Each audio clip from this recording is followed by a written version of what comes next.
Pavan Deekshith and my teammates are Sumanjali and Padmavathi. Our group number is J052 and our assigned topic is to explore Dask DataFrame. Like as we know, pandas is used for data analysis. How different, like why do we use Dask? Basically, whatever pandas loads everything to the RAM. Like if the dataset exceeds its RAM, then the system crashes basically. But the Dask will divide the data into chunks so it can process data sets larger than memory. And Dask is used for parallel processing.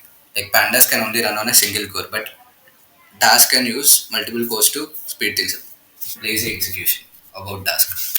In pandas app, like whatever once you run the code, the operations run immediately. But in Dask, which it first builds a task graph and then executes the process only when it's needed, which makes it efficient.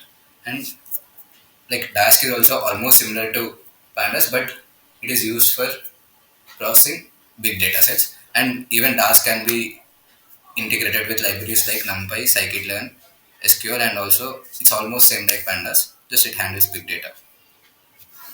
And like when to use Dask instead of pandas. Like when the data is very big for RAM, then we use Dask. And if you want parallelism, then we use Dask.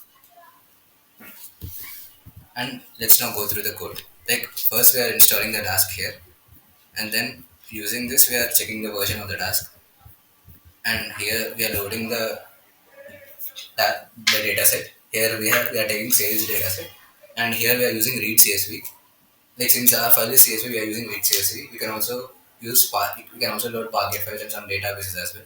And here we are saying like we have multiple columns in our data set. Using D types, we are using df.d types. We are checking what is the data type of the individual column, and also we are seeing the shape of the data set. Basically, we are pre-processing the data, like we are checking the data set statistics. And here we are going through the descriptive statistics of the data. Here, like we are like to find the patterns in the data. We are basically describing the data.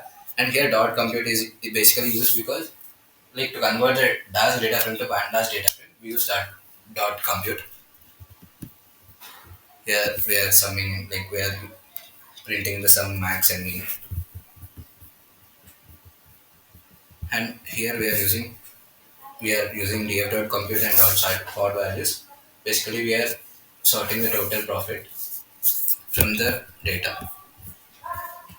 And in any data set, it's very important to handle missing data. So here we are we are like since our drop NA values are very low, since our NA values are very low, so that's why we are directly using drop NA and removing those rows because they're in very less number, so it basically doesn't affect the final outcome of the data set. Grouping and aggregations. Here we are basically applying group by on item type, and based on the different items we are applying total profit on each item. And we are after this we are using dot aggregate. Basically we are doing the sum, mean, standard deviation and count of the rows, and we are printing like basically for fruits it's the count is the number of rows those are fruits are 8357, and we are totally summing it when we are calculating the mean, and we are also calculating the standard deviation of every item type. And next, Dask is known for when if you run a program, when if you run a code of Dask, then Dask divides the code into multiple steps.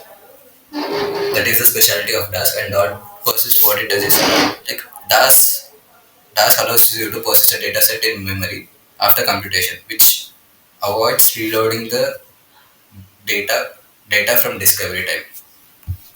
And we are using dot visualize. Basically, it prints all the steps, all the task divides the task into steps, and those steps will come in the graph format.